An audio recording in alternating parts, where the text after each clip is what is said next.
약혼식 다음 날 응급수술이 있다며 집을 나간 그녀는 그대로 증발했습니다. 유명 병원 내과 과장이라던 약혼녀를 찾아 병원에 갔지만 그곳엔 그런 의사는 존재하지도 않았습니다. 알고 보니 그녀의 친정 부모님조차 일당 20만 원을 받고 고용된 배우였습니다. 그녀의 인생 전체가 치밀한 연극 무대였고 저는 그저 그녀의 사냥감이었을 뿐입니다. 하지만 이 여자는 단 하나 계산하지 못한 게 있었습니다. 거짓으로 쌓은 성은 반드시 무너진다는 것을요. 구독과 좋아요는 이야기를 만드는데 큰 힘이 됩니다. 저는 박태수라고 합니다. 올해 45입니다. 작은 건축 설계 사무소를 운영하고 있습니다. 아내를 먼저 보낸 지 벌써 3년이 흘렀습니다. 하루하루가 똑같았습니다. 아침에 일어나 사무실 문을 열고 설계도를, 그리고 저녁이면 혼자 간단히 끼니를 때우고 잠자리에 드는 일상이었습니다.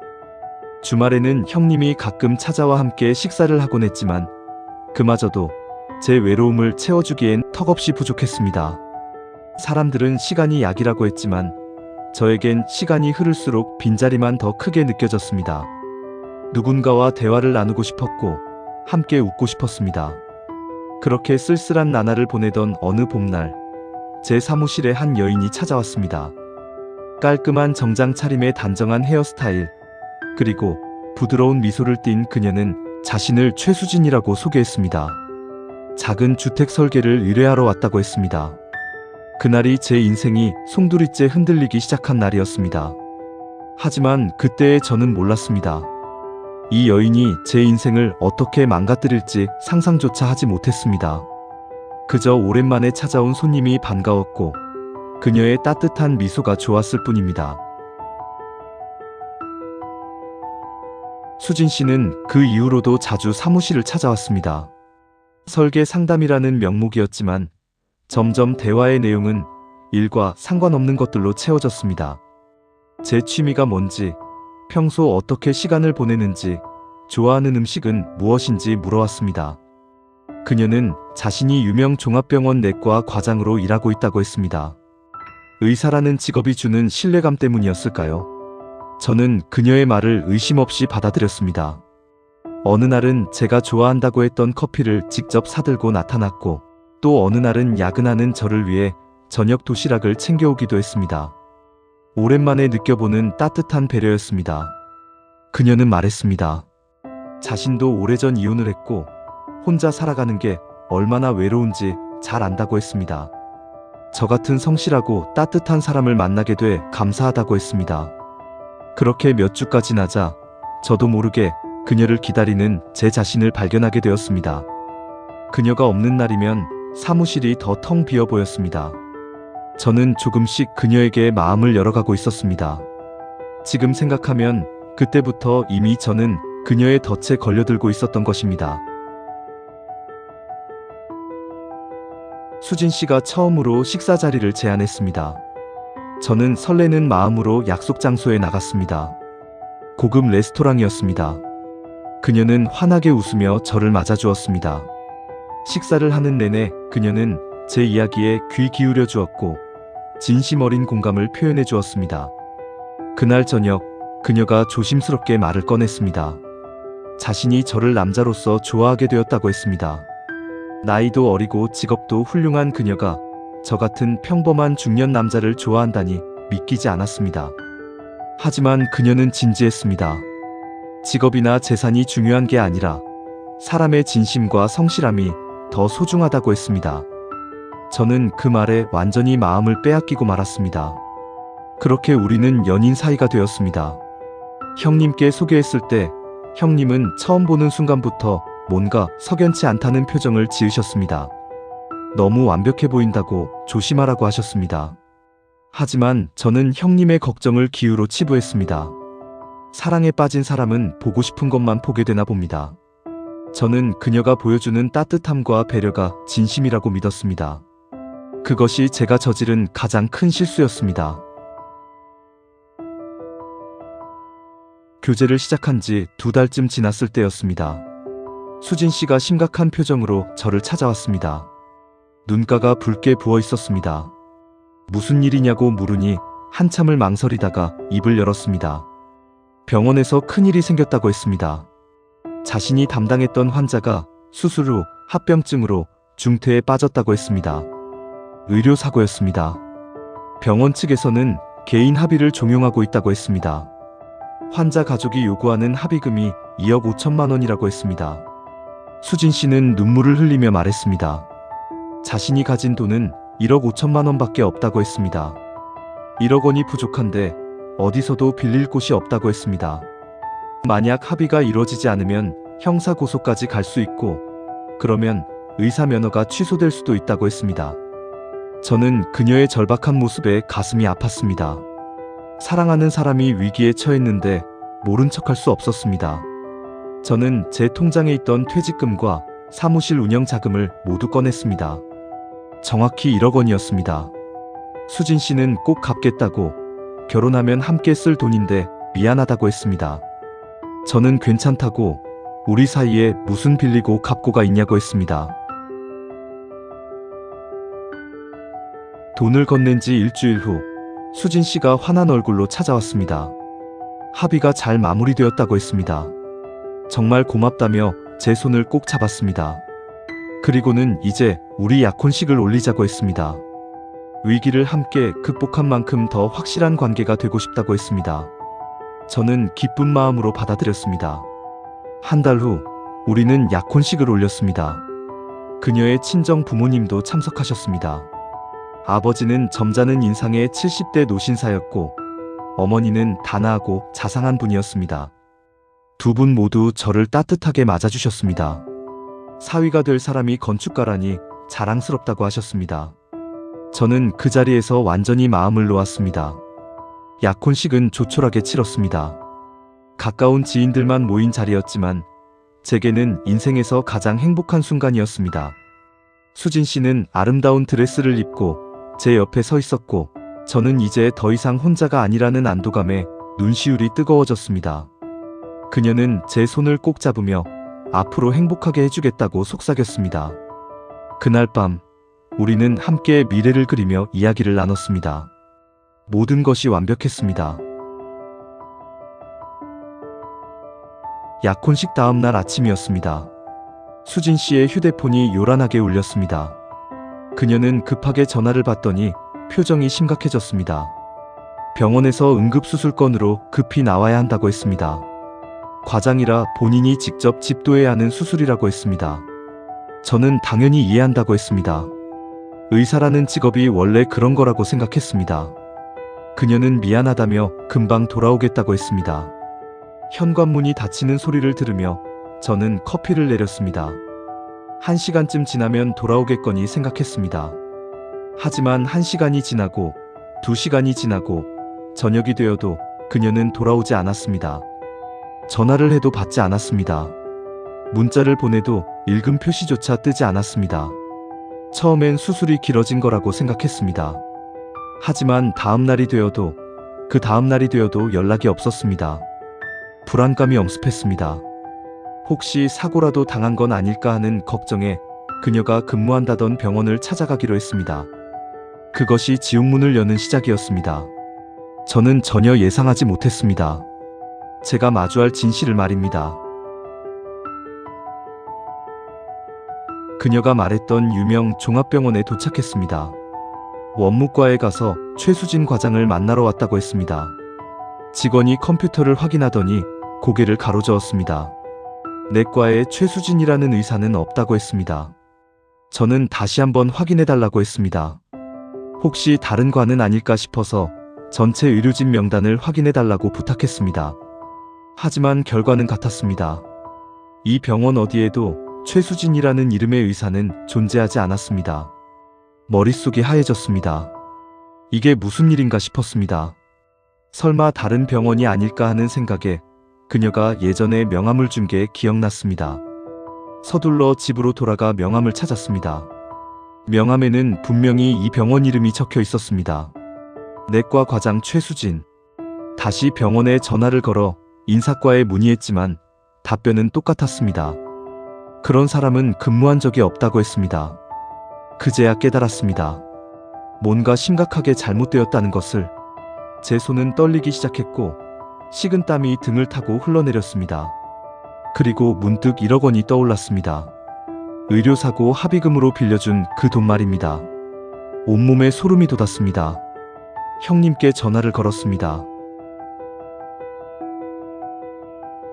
형님이 급히 달려왔습니다. 형님은 제 어깨를 붙잡고 진정하라고 하셨습니다. 하지만 어떻게 진정할 수 있겠습니까? 제가 사랑한 여인이, 제가 약혼한 그 사람이 누구인지도 모르게 된 상황이었습니다.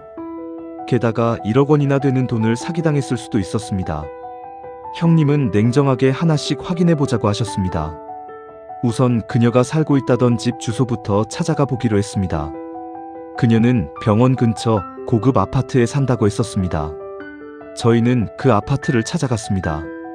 경비실에 최수진이라는 이름으로 사는 사람이 있는지 물었습니다. 경비원이 확인해보더니 그런 이름의 입주자는 없다고 했습니다. 설마 하는 마음에 그녀의 사진을 보여주었습니다. 혹시 이 사람 본 적 있냐고 물었습니다. 경비원은 고개를 저었습니다. 처음 보는 얼굴이라고 했습니다.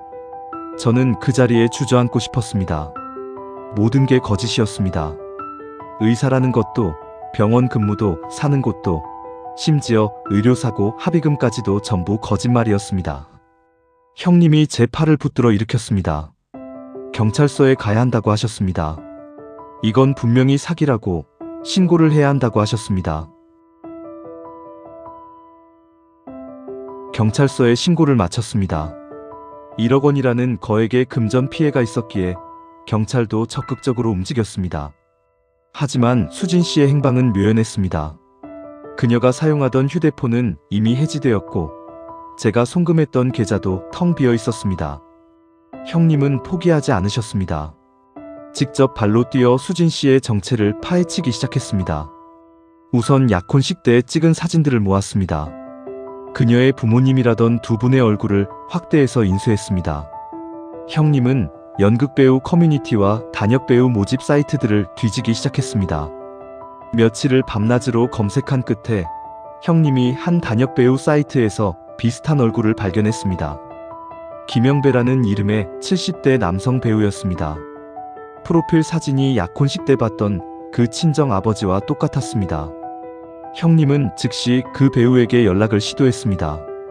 처음엔 경계하던 김영배 씨도 형님의 끈질긴 설득 끝에 결국 만나주기로 했습니다. 우리는 조용한 카페에서 그를 만났습니다. 그리고 충격적인 진실을 듣게 되었습니다. 제가 믿었던 모든 것이 무너져 내리는 순간이었습니다. 김영배 씨는 담담하게 말했습니다. 자신은 한 여성에게 일당 20만 원을 받고 약혼식에 아버지 역할로 참석했다고 했습니다. 어머니 역할을 한 사람도 같은 조건으로 고용된 배우였다고 했습니다. 그 여성이 바로 최수진이었습니다. 김영배 씨는 이런 일을 처음 한 게 아니라고 했습니다. 가끔 결혼식이나 돌잔치에 가족 역할로 섭외되는 경우가 있다고 했습니다. 대부분 사정이 있어서 진짜 가족을 부르기 어려운 사람들이 의뢰한다고 생각했다고 했습니다. 하지만 이번 건은 뭔가 이상했다고 했습니다. 약혼식 전에 수진이라는 여성이 대본까지 주면서 철저히 역할 연습을 시켰다고 했습니다. 어떤 질문에 어떻게 대답해야 하는지, 어떤 표정을 지어야 하는지 세세하게 지시했다고 했습니다. 그리고 약혼식이 끝난 후 약속한 돈을 절반밖에 주지 않았다고 했습니다. 나머지는 한 달 뒤에 주겠다고 해놓고 연락이 끊겼다고 했습니다. 김영배 씨는 화가 나서 수진을 찾아보려 했지만 연락처도 가짜였다고 했습니다. 저는 온몸에 소름이 돋았습니다. 모든 것이 치밀하게 계획된 사기극이었던 것입니다. 형님이 김영배 씨에게 물었습니다. 혹시 그 여자에 대해 더 아는 게 없느냐고 했습니다. 김영배 씨가 잠시 생각하더니 무언가 떠올랐다는 듯 말했습니다. 계약할 때 통장 번호를 받았는데 그 계좌 이름이 최수진이 아니었다고 했습니다. 최명자였다고 했습니다. 그 순간 뭔가 실마리가 잡혔습니다. 형님은 즉시 최명자라는 이름으로 검색을 시작했습니다. 그리고 충격적인 기사들을 발견했습니다. 최명자는 이미 여러 차례 결혼 빙자 사기로 전과가 있는 인물이었습니다. 3년 전에도 비슷한 수법으로 한 남성을 속여 거액을 갈취한 혐의로 기소되었다가 증거 부족으로 집행유예를 받았다고 했습니다. 기사에 실린 사진을 보니 머리 스타일과 화장은 달랐지만 분명히 제가 아는 그 수진이었습니다. 아니, 수진이 아니라 명자였습니다. 그녀의 수법은 항상 비슷했습니다. 의사나 변호사 같은 전문직을 사칭하고 외로운 중년 남성에게 접근해 결혼을 빌미로 재산을 빼돌리는 것이었습니다. 심지어 동시에 여러 남성을 상대로 사기를 치는 경우도 있었다고 했습니다. 저는 분노가 치밀어 올랐습니다. 저희는 새로 밝혀진 증거들을 들고 다시 경찰서를 찾아갔습니다. 이번엔 담당 형사가 달라졌습니다. 최명자라는 이름과 전과 기록, 그리고 1억 원의 금전 피해가 명확하자 형사도 진지하게 사건을 받아들였습니다. 하지만 문제가 있었습니다. 최명자의 행방이 묘연했습니다. 그녀가 사용하던 휴대폰은 이미 해지되었고 제가 송금했던 계좌도 텅 비어 있었습니다. 추적할 단서가 거의 없었습니다. 형사는 말했습니다. 전국에 지명 수배를 내리고 계좌 추적을 하겠지만 시간이 걸릴 거라고 했습니다. 그리고 한 가지 조언을 했습니다. 다른 피해자들을 찾아보라고 했습니다. 여러 피해 사례가 모이면 상습범으로 입건할 수 있고 그러면 형량도 높아질 거라고 했습니다. 저는 그 길밖에 없다는 걸 알았습니다. 형님과 저는 명자의 과거 기사에 나왔던 피해자들을 수소문하기 시작했습니다. 쉽지 않은 일이었지만 포기할 수 없었습니다. 더 이상의 피해자가 나와선 안 되었습니다. 그리고 무엇보다 제 1억 원을 돌려받고 싶었습니다. 그 돈은 제가 평생 모은 전 재산이나 다름없었습니다. 저는 이를 악물었습니다. 한 달쯤 지났을 때였습니다. 명자가 갑자기 제게 연락을 해왔습니다. 울먹이는 목소리였습니다. 자신도 어쩔 수 없었다고, 사정이 있었다고 했습니다. 만나서 설명하겠다고 했습니다. 저는 형사에게 연락했고 형사는 만남을 녹음하라고 조언했습니다. 명자와 만난 자리에서 그녀는 눈물을 흘렸습니다. 자신은 태수 씨를 진심으로 사랑했다고 했습니다. 하지만 과거의 빚 때문에 어쩔 수 없이 도망칠 수밖에 없었다고 했습니다. 너무나 뻔뻔한 거짓말이었습니다. 저는 냉정하게 물었습니다. 그럼 의사라는 것도 거짓이었냐고, 부모님도 고용한 배우였냐고, 의료사고 합의금도 거짓이었냐고 따졌습니다. 그녀는 잠시 당황하는 기색을 보이더니 이내 다시 눈물을 흘렸습니다. 자신도 인정받고 싶었다고, 초라한 자신을 포장하고 싶었다고 했습니다. 하지만 사랑만큼은 진짜였다고 강변했습니다. 저는 더 이상 듣고 싶지 않았습니다. 1억 원을 돌려달라고 했습니다. 그녀는 지금은 돈이 없다고, 시간을 달라고 했습니다. 순간 역겨움이 밀려왔습니다. 이 사람은 끝까지 연기를 하고 있었습니다. 형님의 도움으로 저는 명자의 다른 피해자 2명을 찾아냈습니다. 한 분은 60대 사업가였고 다른 한 분은 50대 교수였습니다. 두 분 모두 명자에게 똑같은 수법으로 당했습니다. 명자는 그들에게도 의사 행세를 했고 가짜 부모를 동원했으며 결혼을 미끼로 접근했습니다. 사업가분은 실제로 2천만 원을 빌려주었다가 돌려받지 못했고 교수님은 명자 명의로 된 빚 5천만 원을 대신 갚아주었다가 사기를 당했습니다. 저를 포함해 3명의 피해액을 합치면 1억 7천만 원이었습니다. 우리는 함께 경찰서를 찾아가 공동으로 고소장을 제출했습니다.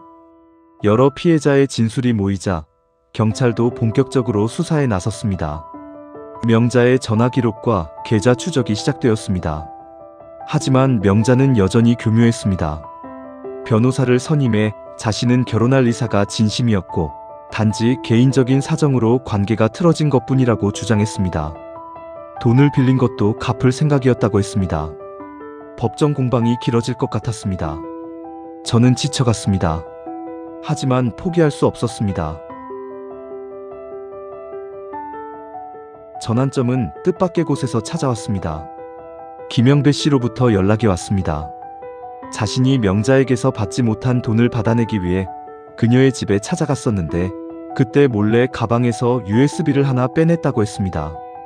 양심의 가책을 느껴 이제라도 돌려주려고 하는데 혹시 도움이 될까 싶어 연락했다고 했습니다. 저희는 급히 김영배 씨를 만났습니다. USB를 받아 확인해보니 충격적인 내용들이 담겨 있었습니다. 명자가 여러 남성들과 나눈 대화 내용, 사기 계획을 메모한 문서, 피해자들의 개인정보, 그리고 결정적으로 5년 전 명자가 저질렀던 뺑소니, 사고 블랙박스 영상이 있었습니다. 당시 사고로 피해자가 중상을 입었는데 명자는 도주했고 사건은 미제로 남아 있었습니다. 이 증거면 명자를 단순 사기꾼이 아닌 중범죄자로 처벌할 수 있었습니다. 저희는 즉시 경찰에 USB를 제출했습니다. 경찰은 뺑소니 사건 담당팀과 공조수사에 들어갔습니다. 며칠 후 명자가 체포되었다는 연락을 받았습니다. 재판에서 징역 7년이 선고되었습니다. 거짓으로 쌓은 것은 반드시 무너진다는 교훈을 얻었습니다.